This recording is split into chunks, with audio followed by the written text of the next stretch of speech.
The ground was always moving in San Angeles. If it wasn't one of the massive machines lumbering from one monolithic construction project to the next, it was another day, another earthquake. Yesterday, there'd been a quake strong enough to spill my coffee on the sleek stainless console in Sim Room 12, and just this morning, a smoke-belching earth mover went by and made the lights flicker. After 32 years in this city, I was used to all of that. But every other Thursday at exactly 14:30, my equilibrium went straight to hell. Whatever I was holding had about a 50% chance of tumbling to the floor, so I always made sure my hands were empty and, if I could swing it, I was sitting. Because every other Thursday at exactly 14:30, Aiden Maxwell strolled in through the simhouse's front door, and he always asked for me. It was 14:29 when Lacey leaned into my office. "Keith, you've got a patient." "Already?"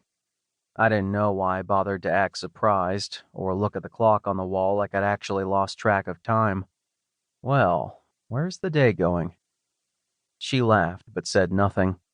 As I followed her down the hall to the waiting area, I wondered if she knew. But then, who cared? I'd never touched the man except as my job required it, and that meant gloves on. Just because he screwed up my breathing and blood pressure the moment he walked into the sim house didn't mean a thing. That much, at least, wasn't illegal.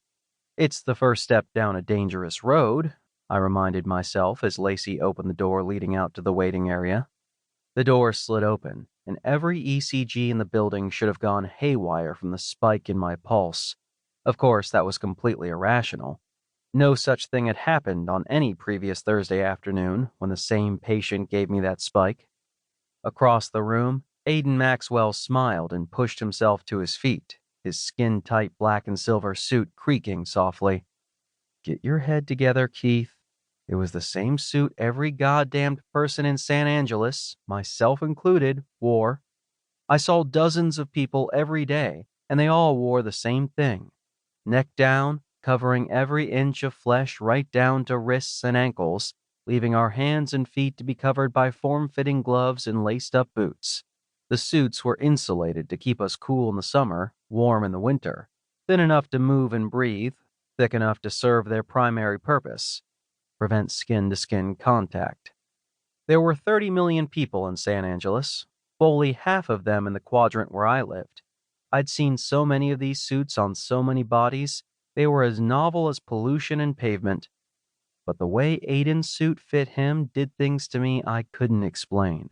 It was like the damn thing was made to accentuate his narrow hips, or the fact that he had shoulders that wouldn't quit. Walking down the hall from the waiting area to Sim Room 8, it was all I could do to not sneak a few glances.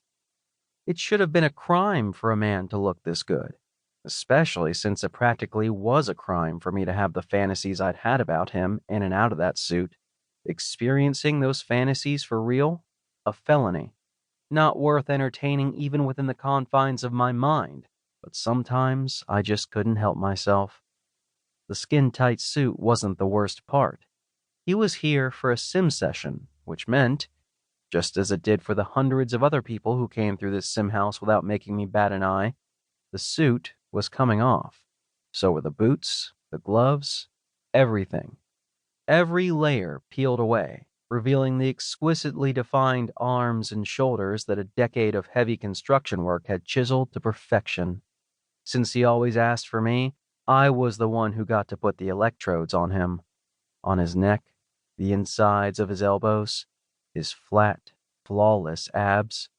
Not to mention the equipment that went over his penis and testicles to provide the stimulation that would ultimately bring him to orgasm. Good thing no one on staff had ever noticed or questioned that I always booked my own sim sessions for immediately after Aiden's. We stepped into the small utilitarian sim room. It was empty except for a couple of chairs, a horizontal sim chamber with its lid open and ready, and the control console.